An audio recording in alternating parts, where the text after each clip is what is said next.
बादलों के बीचों बीच एक परीलोक था। वहाँ कई परियां एक साथ रहती थीं। सभी परियां बहुत ही खूबसूरत थीं। उनमें से एक परी थी जिसका नाम करिश्मा था।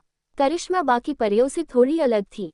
वो खूबसूरत तो थी ही, पर उसकी आंखें दूसरी परियों से बिल्कुल अलग और सुंदर थी। उसकी आंखें बड़ी बड़ी और बिल्ली की तरह भूरी थी। अपनी इसी बात पर करिश्मा को काफी घमंड था। आए दिन करिश्मा परिलोक में किसी न किसी से झगड़ ही लेती थी। उसकी इस हरकत से परियों की रानी उससे मिलने आई। रानी ने उसे सबसे अकड़ कर बात करने से मना किया, जिस पर करिश्मा ने कहा, वो लोग मेरी खूबसूरती से जलते हैं, इसलिए आपके पास मेरी शिकायत करने आ जाते हैं। उन्हें ये बात बिल्कुल भी हजम नहीं हो रही कि मैं उन सबसे से इतनी खूबसूरत कैसे हो सकती हूँ। रानी ने करिश्मा को अपनी अकड़ को ठीक करने के लिए समझाया और उसे बात समझाकर वहां से चली गई, लेकिन करिश्मा पर रानी की बात का बिल्कुल भी असर नहीं हुआ और वो अपने काम में लग गई। कुछ दिनों बाद रानी का जन्मदिन आया। पूरा परिलोक दुल्हन की तरह सजा दिया गया। सारे ऋषि मुनियों और देवताओं को रानी के जन्मदिन समारोह पर आमंत्रित कर दिया गया। सभी ऋषि मुनि भोजन ग्रहण करने के लिए बैठ गए। भोजन करते करते एक ऋषि को प्यास लगी और उन्होंने करिश्मा की तरफ इशारा किया और पानी लाने का आग्रह किया। ऋषि की बात सुनकर करिश्मा को बहुत ही गुस्सा आया और उसने सबके सामने चिल्लाकर ऋषि को कहा कि क्या मैं तुम नौकरानी दिखती हूँ। करिश्मा की बात सुन ऋषि इसे अपना अपमान समझ बैठे और भोजन पर बैठे सभी ऋषियों को उठने का इशारा किया और बोले, कन्या, तुमने हम सब ऋषियों का अपमान किया है। तुम्हें अपनी सुंदरता पर बड़ा घमंड है ना। जा, मैं तुझे श्राप देता हूँ कि जितनी सुंदर तू अभी है उससे दोगुनी बदसूरत होकर एक चुड़ैल में बदल जाए। ऋषि के श्राप देते ही करिश्मा एक बड़ी ही डरावनी चुड़ैल में तब्दील हो गई, जिसे देख आसपास के लोग घबरा गए। करिश्मा की ऐसी हालत देख रानी ने ऋषि को श्राप वापस लेने का आग्रह किया। ऋषि ने रानी की एक भी बात नहीं मानी और वह बाकी ऋषियों के साथ वहां से चले गए। वही अपना बदला हुआ रूप आईने में देख करिश्मा डर गई और रोने लगी। करिश्मा को रोता हुआ देख रानी ने बोला, रानी, मैंने तुम्हें समझाया था कि तुम अपनी खूबसूरती पर इतना भी घमंड मत करो, नहीं तो एक दिन तुम्हें इसका हर्जाना भुगतना पड़ेगा। देखो अब तुम्हारा हाल कितना बुरा हो गया है। रानी की बात सुनकर करिश्मा को अपनी गलती का एहसास हुआ और उसने रानी से वादा किया कि वो अब ऐसा कुछ नहीं करेगी, बस उसे पहले जैसा बना दो। करिश्मा की बात सुनकर रानी ने कहा कि उसके पास भी इस श्राप का तोड़ नहीं है। इतने में चुड़ैल लोक में ये बात सबको पता चल गई कि कोई परी चुड़ैल बन गई है, तो वो सब करिश्मा को लेने के लिए वहाँ आ गए। चुड़ैल कहती है, क्या बात है, एक परी बनी चुड़ैल? हाँ हाँ हाँ, हमें क्या, अब तुम हमारी बिरादरी में शामिल हो चुकी हो, अब तुम्हें हमारे साथ चलना ही पड़ेगा। ये सुन करिश्मा बहुत ही घबरा जाती है और जाने के लिए मना कर देती है।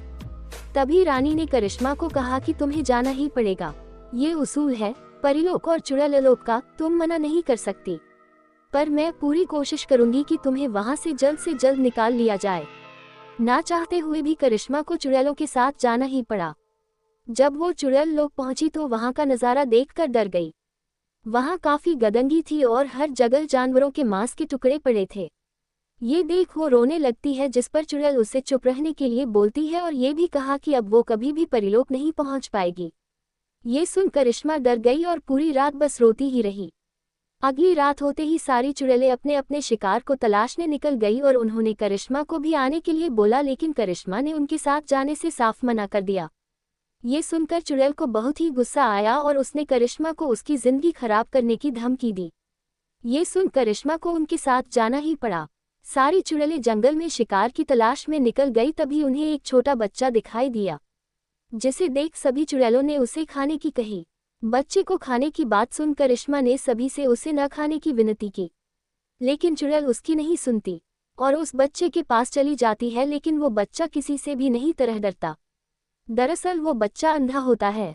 ये जानने के बाद करिश्मा को उस पर बहुत ही तरस आता है, जिसके बाद वो सभी चुड़ैलों को बोलती है, आप किसी और को पकड़ लो, लेकिन इस अंधे बच्चे को छोड़ दो। आप जो कहेंगी मैं वो सब करने के लिए तैयार हूँ। ये सुन चुड़ैल बच्चे को न खाने के लिए मान जाती है और वहाँ से चली जाती है। उनके जान के बाद करिश्मा बच्चे से उसके वहाँ होने का कारण पूछती है, जिस पर बच्चा उसे बताता है कि वो अपने माता पिता से बिछड़ गया है।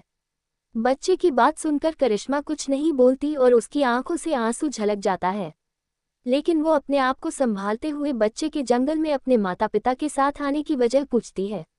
मैं अपने माता पिता के साथ शहर जा रहा था अपनी आंखों का इलाज करवाने, लेकिन मैं उनसे बिछड़ गया और इस जंगल में भटक गया।